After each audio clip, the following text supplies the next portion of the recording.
একটা ভূমি দস্যুদের আধিপত্য রয়েছে এবং এই সকল ভূমি দস্যুরাই জনাব হাসান মামুনের আশ্রয় প্রশ্রয় আছে। এলাকার মানুষ স্বাভাবিকভাবেই চেয়ারম্যান মেম্বারদের অনেকে আগে আওয়ামী লীগের রাজনীতি করার সুবাদে তার বিরুদ্ধে মুখ খুলতে পারেনি। এখনও তিনি চেয়ারম্যান মেম্বার সহ সাধারণ মানুষকে হুমকি ধামকি দিয়ে বেড়াচ্ছেন। গতকালকে সন্ধ্যায় চরবোরহানে গণ অধিকার পরিষদের এবং বিএনপির নেতাকর্মীরা গণসংযোগ করতে গেলে সেখানে ট্রলার থেকে ওঠার সময় তাদের উপরে অতর্কিত আক্রমণ করে গণ অধিকার পরিষদের কার্যালয় ভাঙচুর করে। বিষয়টি সাথে সাথেই এই দশমিনা থানার ওসি এবং পটুয়াখালী জেলার পুলিশ সুপারকে জানালে তারা পুলিশ পাঠানোর ব্যবস্থা নেয়। পুলিশ যাবে এই খবর পেয়েই তারা নিজেরা নিজেদের অফিস ভাঙচুর করে ভাঙচুরের একটি নাটক সাজায়, আপনারা দেখেছেন। এবং অত্যন্ত দুঃখের বিষয় যে তাদের নিজেদের করা একটি ভিডিও আমাদের কিছু সংবাদকর্মী ভাইয়েরা কিংবা যারা সোশ্যাল মিডিয়ায় পেজ অপারেট করেন আঞ্চলিক খবরাখবর নিয়ে, তারা কোনো ধরনের যাচাই বাছাই না করেই সেটিকে স্বতন্ত্র প্রার্থীর অফিস ভাঙচুর হয়েছে বলে আপনারা প্রচার করেছেন। আপনাদেরকে আমি অনুরোধ করব, নির্বাচনের সময় যে কোনো ঘটনা একটু যাচাই বাছাই করে দায়িত্বশীলতার পরিচয় দিয়ে আপনারা প্রচার করবেন, কারণ এই ধরনের বিভ্রান্তি ছড়ালে সেখান থেকে মারাত্মক ধরনের সংঘাত এবং সহিংসতা ছড়াতে পারে।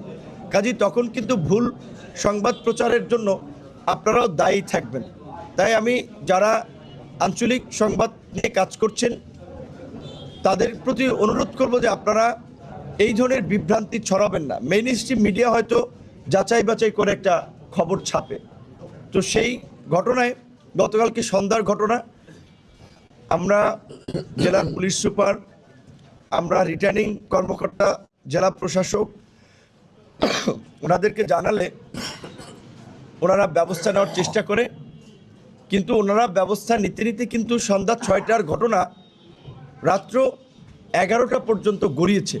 প্রথম দফায় পুলিশ গেলেও পুলিশের উপস্থিতিতেই এই স্বতন্ত্র প্রার্থীর সমর্থক সন্ত্রাসীরা, যারা অনেকে ভোলা থেকে এসেছিল, অনেকে এই বিভিন্ন চর থেকে গিয়েছিল আমাদের কর্মী সমর্থকদের উপরে হামলা করার জন্য, তাদের কাছে পুলিশও কার্যত পরাজিত হয়, পুলিশও ব্যর্থ হয়, পুলিশ নিয়ন্ত্রণ নিতে পারে না।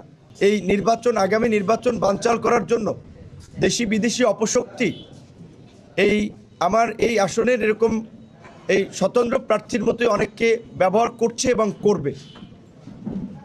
আপনারা জানেন যে বিভিন্ন বক্তব্যে তিনি ওপেনলি বলেছেন যে ভিপি নূর এখানে এমপি হলে 20 বছরেও তার অস্তিত্ব থাকবে না, তাই তিনি আমাদেরকে ঠেকানোর জন্য মরিয়া হয়ে উঠেছেন, যা তার কথাবার্তাতেও প্রকাশ পায়। মানুষের মধ্যে নির্বাচন নিয়ে একটা উৎসব থাকুক, কিন্তু এই স্বতন্ত্র প্রার্থী আমাদের কাছে যেটা মনে হচ্ছে যে দেশি বিদেশি শক্তি নির্বাচন বানচাল করার জন্য কাজ করছে, তাদের সাথে হাত মিলিয়েছে। এবং আমার মনে হয় যে তার বাসাবাড়ি রেড দিয়েও তার কালো টাকার বিষয়ে একটা অভিযান পরিচালনা করা দরকার, কারণ তিনি বিভিন্ন নেতৃবৃন্দকে পয়সা দিয়ে তার পক্ষে নামানোর চেষ্টা করছেন।